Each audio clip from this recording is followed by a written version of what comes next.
The 25th of April, 108 years ago, a pair of nations and their allies stormed a beach of a well-entrenched enemy. 108 years later, their descendant attended the dawn memorial service and cried in the dark. Anzac Day is this one's genetic reminder of any and all memorial days across the world, where we celebrate the forgotten, the invisible, the now faceless, and yet the immortalized. Is this the world that they fought for? I think that they fought for pockets of it. I think they fought for the moments shared at 6 o'clock in the morning, where people from all over the country, all over the city, Maori, European, Asian, even American, local and immigrants, silence. Even during prayers and songs, we stood and watched the veterans from the unfortunate wars since march as though their youth came tomorrow. I thought of all the men who lay in the mud still to this day, having died wondering what on earth they got themselves into. They were sold lies or told to fight for a country that wasn't even theirs fully, paying homage to old kingdoms. Remembering the families, the neighbors, the friends hooked in no man's land, like drying washing. How simple life could have been for them, had those in power woken up and realized their mistakes. I think of all the wars and how cruel humans can be to one another, how forgetful we are of life and how much we misspend when the bill came in little white crosses. And I think of all the uncles and aunts and cousins and nieces and nephews I could have had if the world was not so greedy. The most respect they received was from the enemy. A plaque dedicated to Mustafa Kemal Ataturk, the Turkish lieutenant colonel that repelled my ancestors from Anzac Cove, reads, "Those heroes that shed their blood and lost their lives, you are now lying in a soil of a friendly country. Therefore, rest in peace. There is no difference between the Johnnies and the Mehmets to us where they lied side by side here in this country of ours. You, the mothers, who sent their sons from faraway countries, wipe away your tears. Your sons are now lying in our bosom and are in peace. After having lost their lives on this land, they have become our sons as well." And the mayor of my city couldn't even get up early enough in this morning to attend the dawn service, but will attend a later service where there will be cameras and good lighting. But I digress, and I end this painful video with this. In my culture, one's own identity is not the be-all and end-all of someone's identity. When the old people shake your hand and press their nose to yours and breathe life with you, they say, "Tēnā koutou," or "Hello, all of you," even if it's just you standing there. They see all of you, those ghosts and skeletons, and the men and women at your back. Westernization brought a lot of ill to my culture, on top of guns, disease, confiscation of land, money, broken promises, a suspicious eye for their descendants. But the worst thing above all was cultural amnesia, and it was hereditary. Tradition and custom are what still tie us to our ancestors, those of whom fought and died to uphold them, labeled heroes by the fat and entitled. I know that to honor someone else is not to belittle yourself, but I stood in humiliation for myself this morning. I have been measuring my masculinity against postmodern men who don't deserve even a sigh, instead of the men waiting for me over the veil. Those men are the only ones that encourage me. It took a bugle sound for me to understand that I was not living life according to these men. All that are left of them are scraps of paper and wind across the foreshores of Gallipoli and Belgium. Men everywhere, across all battlefields, across all races, across all cultures, are at the forefront of deaths in action. These men were robbed of sense to think about themselves, and they were men until the end that they did not ask for. They move aside now for a new breed of men, men that give me pause the more I think about it, men who are questioning their lot in life, which brings hope. They mark out their own burdens, which brings faith, and they see their own wretchedness, which brings some form of humility. And very few of them see change, let alone enacted, which brings the disappointment. But I am wondering more and more this cursed blessed day, whether or not the bones of those men would be happy, knowing they saved more lives than they produced, more lives that turn on themselves, more than they live. The squabbles we go through day to day on this little corner of the internet mean nothing without seeing those pockets of life our men died for. The pockets of peace, the birds in the morning, the crickets in the evening, the silence after a good meal, the joy of rewinding a good song, feeling comfortable in new clothes. Fill your pockets to the brim with goodness, because another man paid for it, and it's all free. I'm going to share with you a screen recording of a visionary homegrown short film by a now brainwashed Hollywood director, Taika Waititi. It is quite long, and it is set in the Second World War, but it highlights the reluctant bravery, cultural humor, and staunch readiness of men. The name is Tamatu, taken from a wider Maori proverb, in order to thrive, one must be active. But I take it literally. Men that stand. Live your life, scholars. Don't keep talking about it. You are here because of your own ancestors. They bought you time, and I'm here because of mine.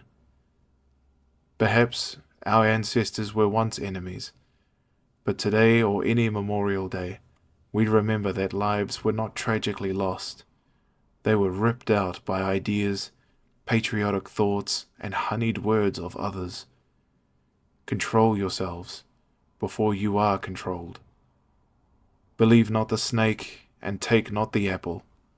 Believe in the eyes you have, the hands that you carry, and the legs that carry you.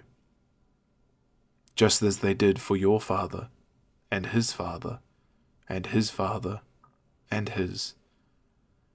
May poppies blanket them all. And it is an honor to be beside you in these new trenches of the mind and soul. Let the heart and body take rest. Tamatsu.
atu ke mua koe mahatau e hio hahi tui a mātai mai katoa.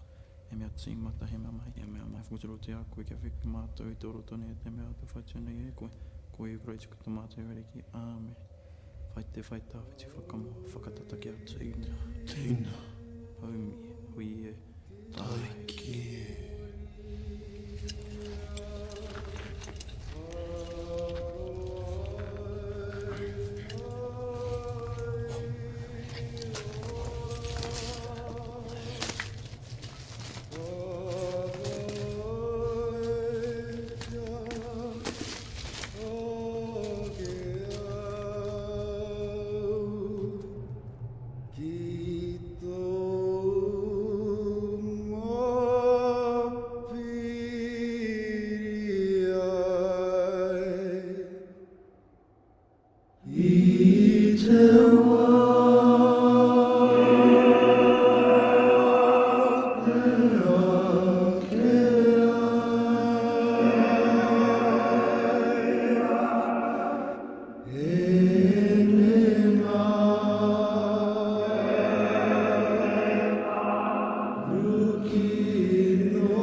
Ake, ake.